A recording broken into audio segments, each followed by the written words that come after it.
देवेंद्र फडणवीस जे आपल्या राज्याचे उपमुख्यमंत्री आहेत, त्यांच्या घराण्यामध्ये म्हणजे त्यांच्या ज्या काकू आहेत शोभाताई फडणवीस यांच्याशी माझा परिचय जुना होता. त्यांच्यामुळे मला सगळे देवेंद्र फडणवीसांविषयीची माहिती होत गेली आणि नंतर 2014 पासून मग त्यांच्याशी माझा थेट परिचय आला.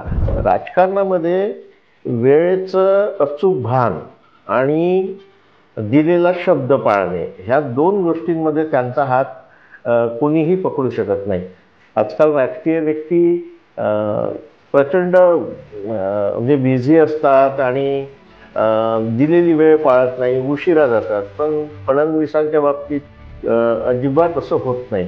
त्यांनी जेव्हा तेव्हा वेळ दिली ती त्यांनी पाळली आहे आणि दिलेला शब्द पाळला आहे. हे त्यांच्यातले मला व्यक्तिगत पातळीवरचे जे दोन गुण आहेत ते खूप भावतात. कारण याच्यासाठी खूप प्रचंड कसरत करावी लागते वेळ पाळण्यासाठी आणि ते करतात.